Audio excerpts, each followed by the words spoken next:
Hello everyone, my name is Laini. Welcome back to my channel, Current Chapter. Today I'm gonna tell you about the 6 books I read in the month of June. So let's talk about books. In June I read some books that I was anticipating for a long time. The first book I read in June was Good Omens by Neil Gaiman and Pratchett. I wanted to read this book for my challenge of reading popular books from the year I was born. I will leave the link up in the card so you can check it if you want to participate, if you want to join me on this challenge. And I also wanted to read it before I could watch the show. I was expecting a lot from this book, honestly. I really like Neil Gaiman. I've heard only good things about Pratchett. It was the first book of his that I read, and I love the humor in this book, the British humor that both of these authors bring to this book. So I enjoyed it a lot. Good Omens is the story about the apocalypse. So the apocalypse is going to happen, and an angel called Aziraphale and a demon called Crowley, they kind of team up in an unlikely friendship to try to find the Antichrist because he's missing. And it's hilarious. I will say that. I laughed so much. I had so much fun reading this book. The beginning of this book, the first chapter of this book, is one of the best that I've ever read. It's so funny. I laughed so much. Like I said, I really like this type of humor. But I do think that as the book went on, some of the characters dragged a little bit, and I wasn't as much interested in them as I was in the angel and the demon, because they are some of my favorite characters. Their friendship is so funny. I love them so much. Some of the other characters weren't as funny, they weren't as interesting. So the parts where these other characters were together was not as much fun. But I really wish that the angel and the demon were more important in this book than they were. That they had more page time just to talk because they're so funny. Before I read it, I already knew that they had cast David Tennant and Michael Sheen to play those two characters. So I was kind of hoping that because they're two huge actors, they would have more screen time, and that was true. The show, I think that the show is much better than the book because they have more screen time and they are perfect. They are so perfect for the role. It's fantastic. I really recommend you watch the show if you don't want to read the book.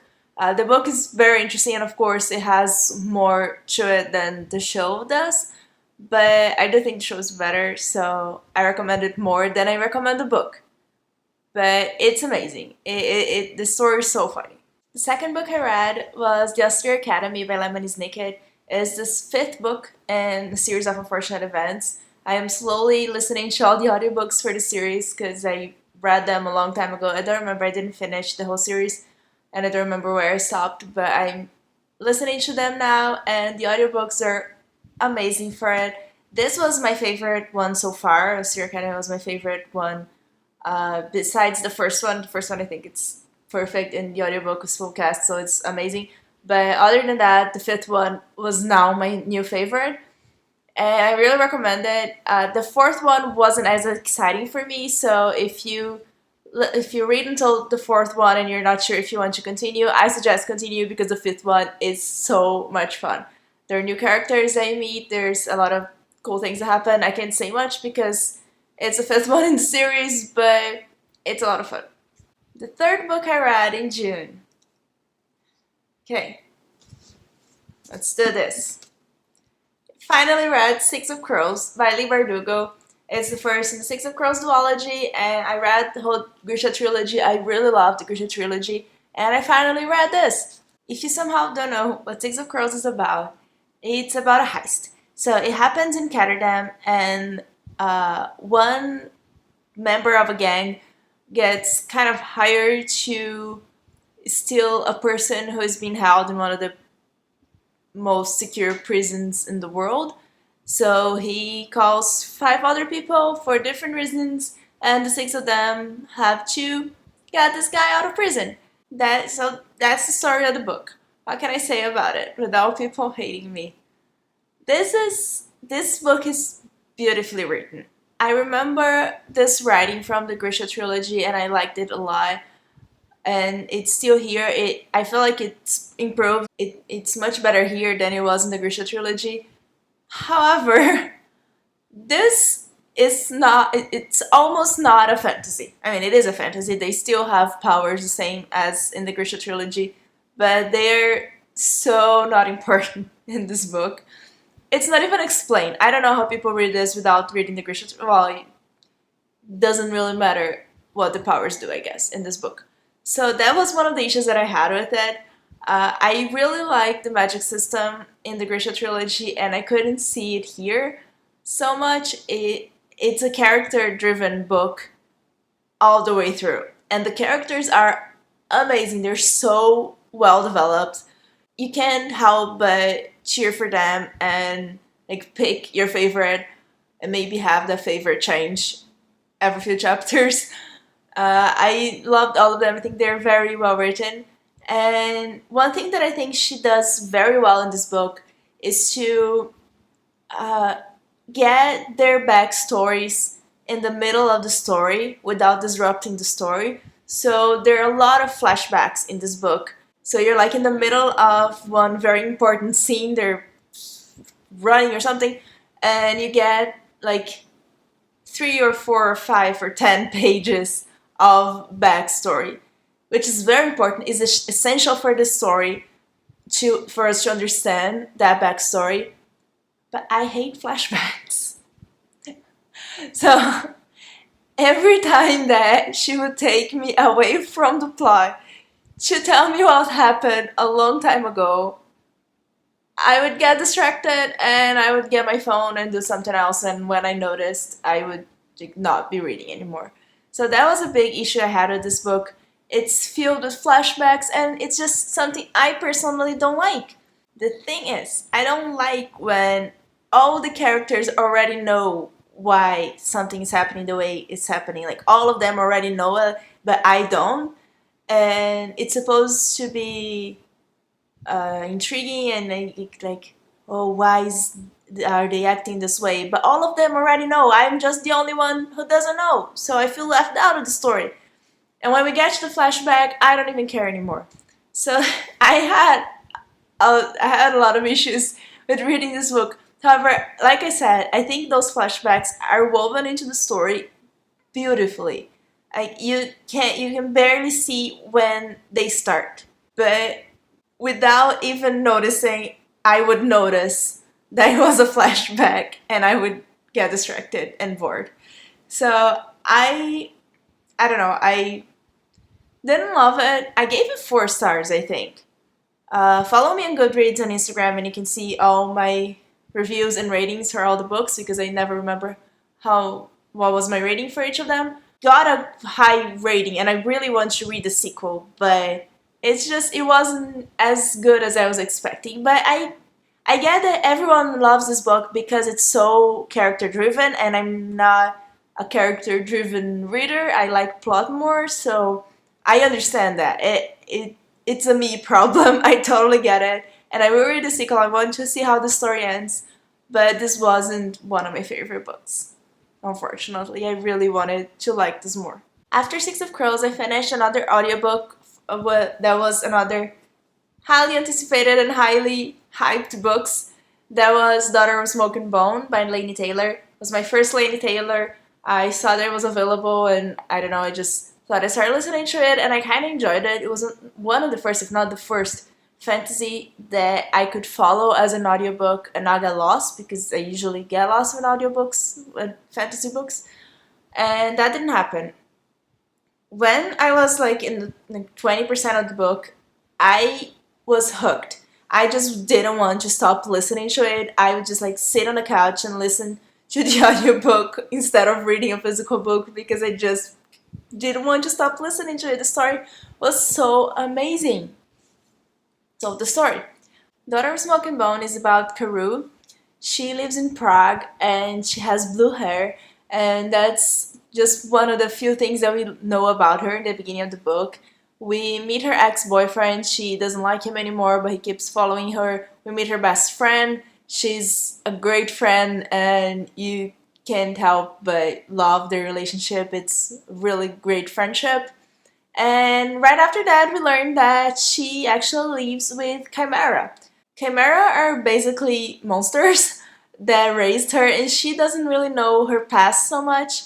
She knows she has to run errands for the man who raised her, who she considers a father figure, and she has to collect teeth for him. She doesn't know why, but he needs teeth. So there's a lot to learn with her, and I love this type of books when the character also doesn't know a lot of what's happening and you're learning with them.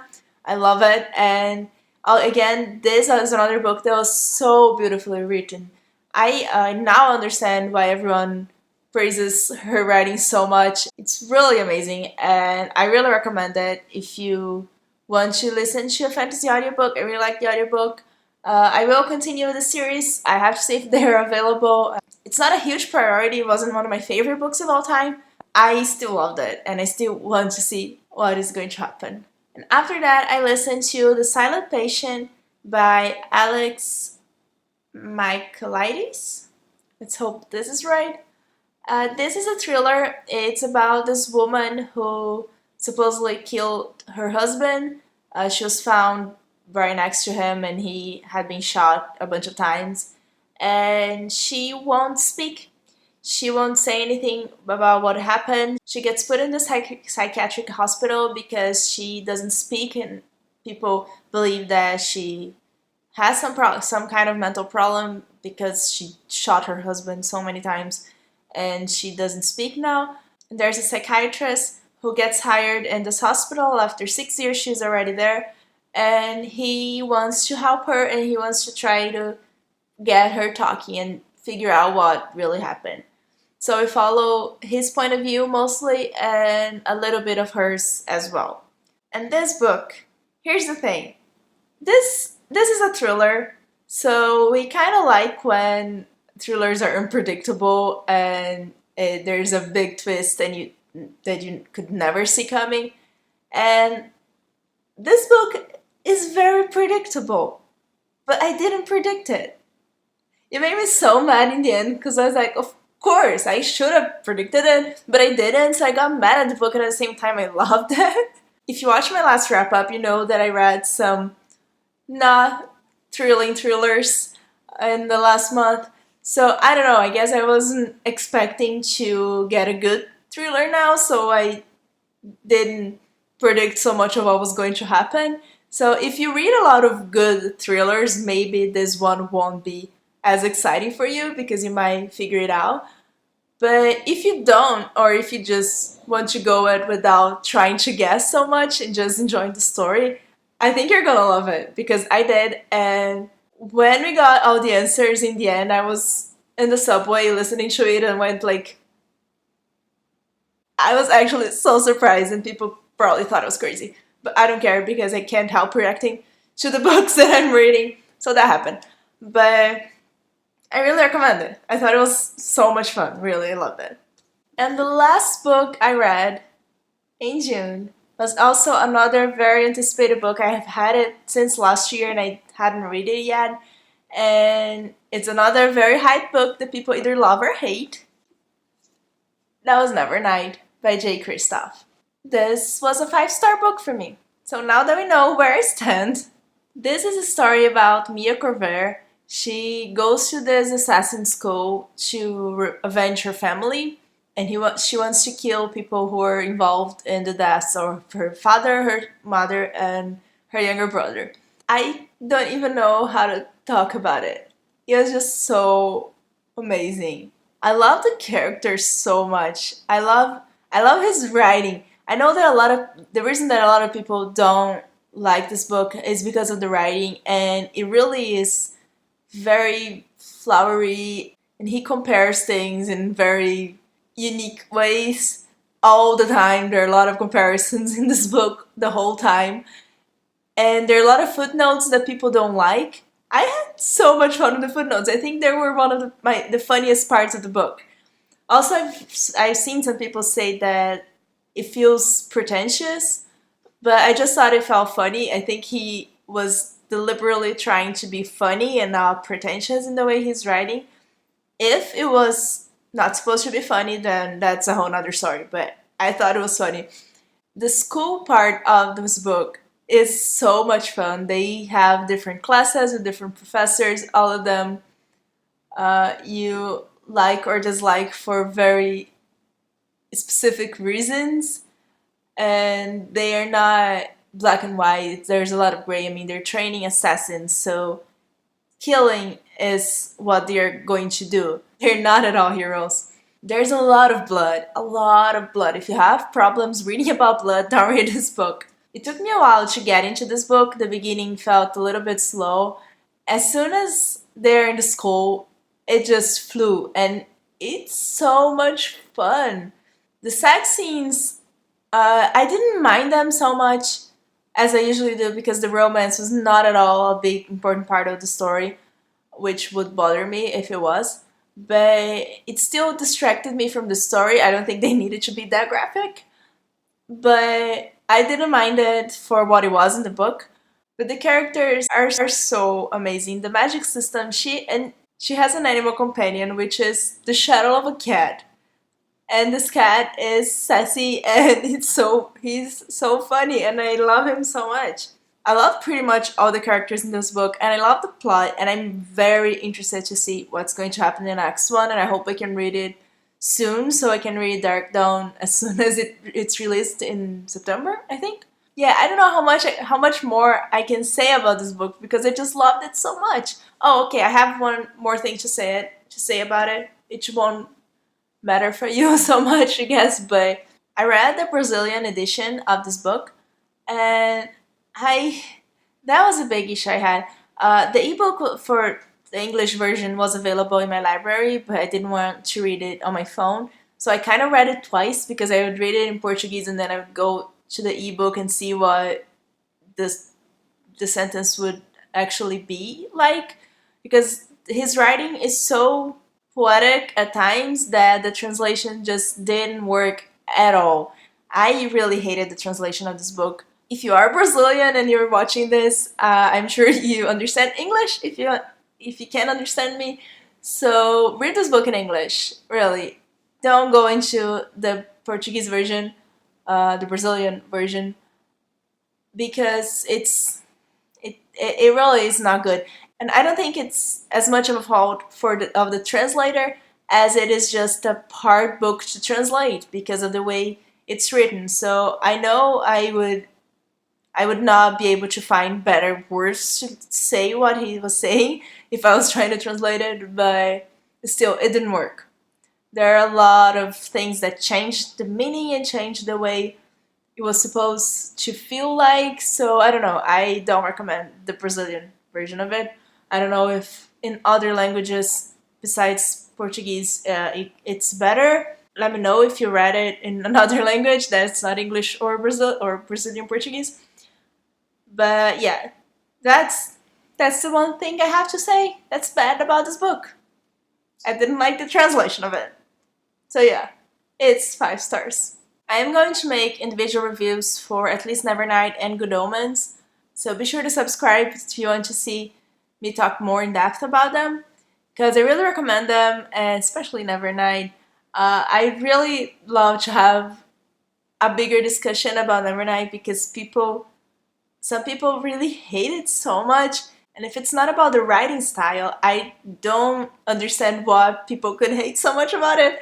So if you didn't like it, let me know why you didn't like it, because I could try to incorporate it in my video just to know what people didn't like in the book, because it's so good. These are all the books I read in June. Let me know if you read them, what you thought about them, if you want to read any, and remember to like, subscribe, and thank you so much for joining me today. Bye!